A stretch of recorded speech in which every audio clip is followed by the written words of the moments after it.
सावित्रीबाई फुले शिक्षण प्रसारक मंडल संचालित रेणुका हाईस्कूल सातारा परिसर औरंगाबाद। मैं सहशिक्षक श्री हराले एम.वी. विषय हिंदी में मैं आप सभी का स्वागत करता हूं। कक्षा 8वीं लेक्चर नंबर 10 टॉपिक नेम मेरे रज़ा साहब। मेरे रज़ा साहब लेखिका सुजाता बजाज।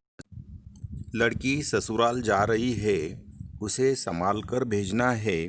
जब वे किसी को पत्र लिखते या कुछ और लिखते लिखते थे तो मत पूछिए, हर शब्द हर पंक्ति को नाप तोल कर लिखते थे।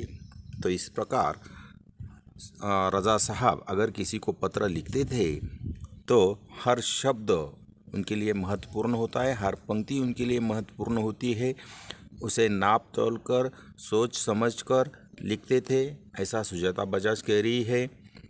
फूल उन्हें बहुत प्यारे लगते थे और जो फूल है रज़ा साहब को बहुत प्यारे लगते थे। फूल वास्तव में सभी लोगों को बहुत प्यारे होते हैं, उसी प्रकार रज़ा साहब को भी फूल बहुत पसंद थे। मुझे याद है 22 अक्टूबर 1988 को मैं लंदन से पेरिस के गार्दिनो स्टेशन पर ट्रेन से पहुंची थी। सुजाता बजाज उनके जीवन की कुछ महत्वपूर्ण घटना बता रही है कि मुझे याद है, यानी सुजाता बजाज को याद है 22 अक्टूबर 1988 को सुजाता बजाज लंदन से पेरिस के गार्दिनो स्टेशन पर ट्रेन से पहुंच रही थी। रज़ा साहब स्टेशन पर मेरा इंतज़ार कर रहे थे और रज़ा साहब उस गार्दिनो स्टेशन पर ही सुजाता बजाज का इंतज़ार कर रहे थे। ट्रेन लेट थी पर वे वही डटे रहे और ट्रेन कुछ घंटे लेट थी, लेकिन रज़ा साहब वही सुजाता बजाज का इंतज़ार कर रहे थे।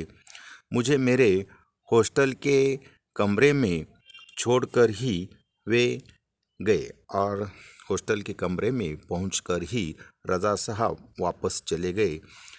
तो सुजाता बजाज पाठ के आखिर में कुछ वाक्य आए हुए कि सुजाता बजाज रज़ा साहब को अपने पिताजी के समान मानती थी। तो इस प्रकार रज़ा साहब अपने बेटे का यानी सुजाता बजाज का ख्याल रखते हैं।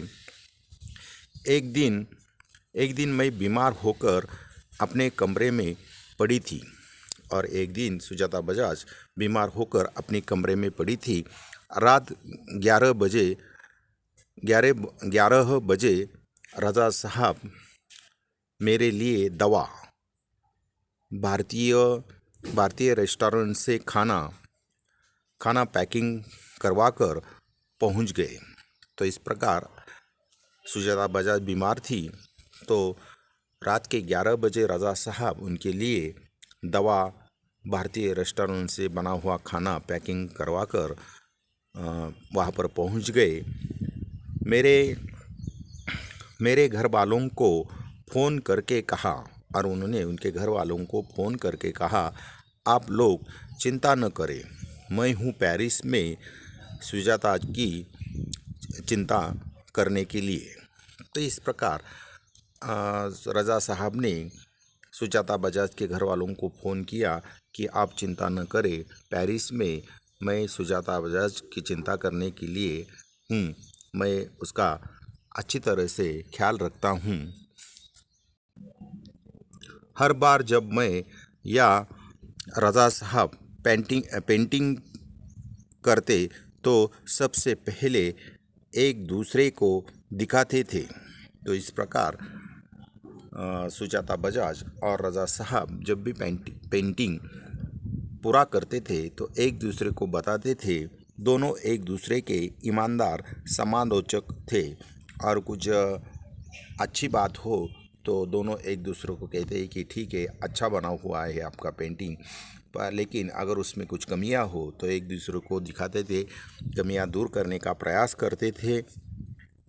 हमने मुंबई, लंदन, पेरिस और न्यूयॉर्क में साथ साथ प्रदर्शनियाँ की। और इस प्रकार सुजाता बजाज और रज़ा साहब ने मुंबई, लंदन, पेरिस और न्यूयॉर्क जैसे बड़े बड़े शहरों में प्रदर्शनियाँ की है, पर कभी कोई कभी कोई विवाद नहीं हुआ और दोनों के बीच कभी विवाद नहीं हुआ। यह यह उनके स्नेह, अपनेपन के कारण था। और इस प्रकार बहुत प्रेम रज़ा साहब सुजाता बजाज पर करते थे, तो ये उनका स्नेह और प्रेम के कारण था। हिंदी, उर्दू तो हमेशा हमेशा से ही बहुत अच्छी रही है। तो हिंदी और जो उर्दू भाषा है वो हमेशा से ही बहुत अच्छी रही है उनकी। यानी रज़ा साहब हिंदी और उर्दू बहुत अच्छी तरह से बोलते थे। अंग्रेजी, फ्रेंच भी बहुत अच्छी लिखते थे। तो देखिए, यानी बहुभाषी है रज़ा साहब, बहुभाषी है। उन्हें हिंदी का अच्छा ज्ञान है, उर्दू का भी अच्छा ज्ञान है, अंग्रेजी, फ्रेंच जैसे भाषाओं का बहुत अच्छी तरह ज्ञान है। अंग्रेजी, फ्रेंच भी बहुत अच्छी तरह लिखते थे। कविताओं से बहुत प्यार था, और जो कविता है तो उनसे उनका बहुत प्यार था। उन्हें शेर, गज़ल व पुराने हिंदी फिल्मी गाने बड़े प्यार से सुनते थे। तो जो शेर शायरी है, गज़ल है, पुराने हिंदी फिल्म के गाने हैं, बड़े प्रेम से रज़ा साहब सुनते थे। एक डायरी रखते थे और हमेशा अपने पास एक डायरी रखते थे। अपने पास हर सुंदर चीज़ को लिख लिया करते थे और हर सुंदर चीज़ को वो अपनी डायरी में नोट करते थे। मेरी मेरी बेटी हेलेना बहुत खूबसूरत हिंदी बोलती थी। सुजाता बजाज की जो बेटी है हेलेना, वो बहुत खूबसूरत अच्छी तरह से हिंदी बोलती थी। तो उन्हें बहुत गर्व होता था। तो उन्हें यानी राजा साहब को बहुत गर्व होता था कि सुजाता बजाज की जो बेटी है हेलेना बहुत खूबसूरत हिंदी बोलती थी। वे हमेशा उसके साथ शुद्ध हिंदी में ही बात करते और रज़ा साहब हमेशा हेलेना के साथ शुद्ध हिंदी में बातचीत करते थे। रज़ा साहब को अच्छा अच्छा खाने का बहुत शौक़ था। यानी रज़ा साहब जो है उन्हें अच्छा खाने का बहुत शौक़ था, पर दाल, चावल, रोटी, आलू की सब्जी में जैसे उनकी जान अटकी रहती थी। यानी दाल, चावल, रोटी, आलू की सब्जी रज़ा साहब को बहुत पसंद थी। मैं हफ्ते में एक बार भारतीय शाकाहारी खाना बनाकर भेजती थी। तो इस प्रकार सुजाता बजाज हफ्ते में एक बार रज़ा साहब को भारतीय शाकाहारी खाना भेजा करती थी। उनके लिए, उनके फ्रांसीसी दोस्तों के लिए।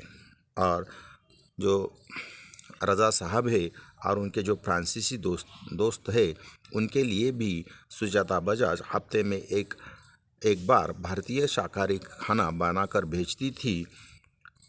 रज़ा साहब के कुछ पुराने फ्रांसीसी दोस्तों को उनके जाने की खबर देने गई, तो रज़ा साहब इस दुनिया में नहीं रहे, उनकी मृत्यु हुई। यह खबर सुजाता बजाज उनके कुछ फ्रांसीसी दोस्तों को देने गई, तो फिर से एक बार उनकी दीवारों पर रज़ा साहब की काफ़ी सारी कृतियाँ देखने का मौका मिल गया।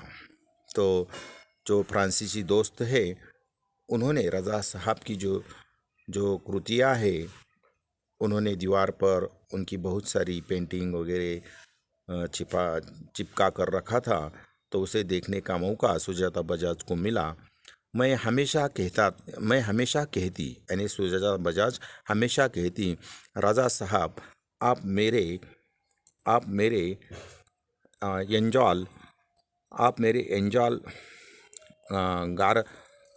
एंजल गार्जियन है। तो इस प्रकार सुजाता बजाज कहती है कि आप मेरे लिए एंजल गार्जियन है तो मुस्कुरा देते। तो इस प्रकार सुजाता बजाज अगर रजा साहब को एंजल गार्जियन कहती है तो रजा साहब मुस्कुरा देते। पर सन 2000 के बाद से कहते क्यों अब अब हमारी भूमिका बदल गई है। और 2000 के बाद वे कहते हैं कि हमारी भूमिका बदल गई है। तुम मेरी एंजल गार्जियन हो। अब 2000 के बाद रजा साहब भी सुजाता बजाज को कहते हैं कि तुम ही मेरी एंजल गार्जियन हो। शब्द वाटिका करीने से यानी तरीके से, सलीके से, समालोचन यानी गुण दोष आदि का प्रतिपादन करने वाला, जिज्ञासा यानी जानने की उत्सुकता, अनहोनी असंभव न होने वाली। Thank you. Next lecture number 11, topic name पूर्ण विश्राम। इस पाठ का हम बाद में अध्ययन करने वाले हैं।